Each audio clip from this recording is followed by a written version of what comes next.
O Evangelho de Marcos, capítulo 8. Jesus alimenta outra multidão. Pouco tempo depois, ajuntou-se outra vez uma grande multidão. Como eles não tinham nada para comer, Jesus chamou os discípulos e disse: Estou com pena dessa gente, porque já faz 3 dias que eles estão comigo e não têm nada para comer. Se eu os mandar para casa com fome, eles vão cair de fraqueza pelo caminho, pois alguns vieram de longe. Os discípulos perguntaram: Como vamos encontrar neste lugar deserto comida que dê para toda essa gente? Quantos pães vocês têm? Perguntou Jesus. 7, responderam eles. Aí Jesus mandou o povo sentar-se no chão. Depois pegou 7 pães e deu graças a Deus. Então os partiu e os entregou aos discípulos, e eles os distribuíram ao povo. Eles tinham também alguns peixinhos. Jesus deu graças a Deus por eles e mandou que os discípulos os distribuíssem. Todos comeram e ficaram satisfeitos, e os discípulos ainda encheram 7 cestos com os pedaços que sobraram. As pessoas que comeram eram mais ou menos 4.000. Jesus mandou o povo embora e logo depois subiu no barco com os seus discípulos e foi para a região de Dalmanuta. Os fariseus pedem um milagre. Alguns fariseus chegaram e começaram a falar com Jesus. Eles queriam conseguir alguma prova contra ele e por isso pediram que ele fizesse um milagre para mostrar que o seu poder vinha mesmo de Deus. Jesus deu um grande suspiro e disse: Por que as pessoas de hoje pedem um milagre? Eu afirmo a vocês que isto é verdade. Nenhum milagre será feito para estas pessoas. Então Jesus foi embora. Ele subiu no barco e voltou para o lado leste do lago.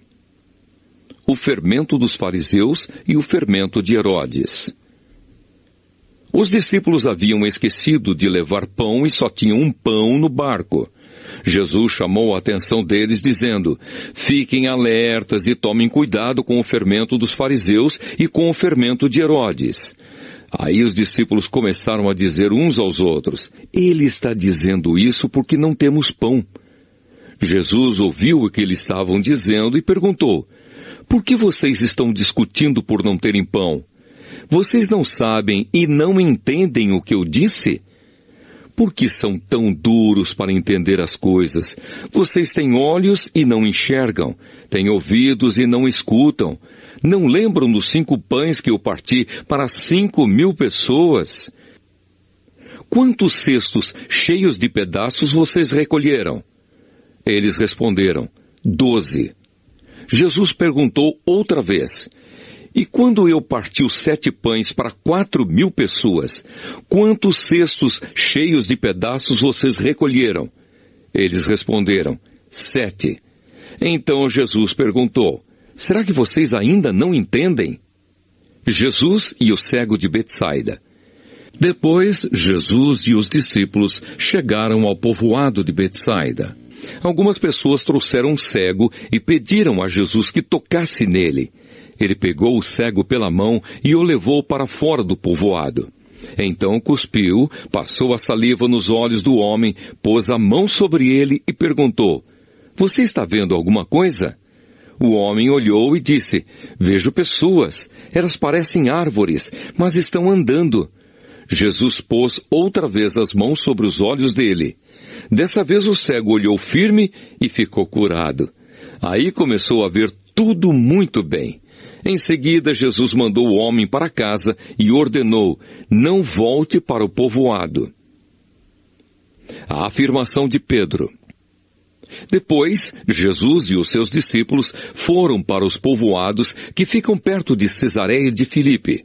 No caminho, ele lhes perguntou: Quem o povo diz que eu sou? Os discípulos responderam: Alguns dizem que o Senhor é João Batista, outros que é Elias, e outros que é um dos profetas. E vocês, quem vocês dizem que eu sou? Perguntou Jesus. O Senhor é o Messias, respondeu Pedro. Então Jesus proibiu os discípulos de contarem isso a qualquer pessoa. Jesus fala da sua morte e da sua ressurreição. Jesus começou a ensinar os discípulos dizendo: o Filho do Homem terá de sofrer muito. Ele será rejeitado pelos líderes judeus, pelos chefes dos sacerdotes e pelos mestres da lei. Será morto e 3 dias depois ressuscitará. Jesus dizia isso com toda a clareza. Então Pedro o levou para um lado e começou a repreendê-lo. Jesus virou-se, olhou para os discípulos e repreendeu Pedro, dizendo: saia da minha frente, Satanás! Você está pensando como um ser humano pensa e não como Deus pensa. Aí Jesus chamou a multidão e os discípulos e disse: se alguém quer ser meu seguidor, que esqueça os seus próprios interesses. Esteja pronto para morrer como eu vou morrer e me acompanhe. Pois quem põe os seus próprios interesses em primeiro lugar, nunca terá vida verdadeira. Mas quem esquece a si mesmo por minha causa e por causa do Evangelho, terá a vida verdadeira. O que adianta alguém ganhar o mundo inteiro, mas perder a vida verdadeira? Pois não há nada que poderá pagar para ter de volta essa vida. Portanto, se nesta época de incredulidade e maldade alguém tiver vergonha de mim e dos meus ensinamentos, então o Filho do Homem, quando vier na glória do seu Pai com os santos anjos, também terá vergonha dessa pessoa.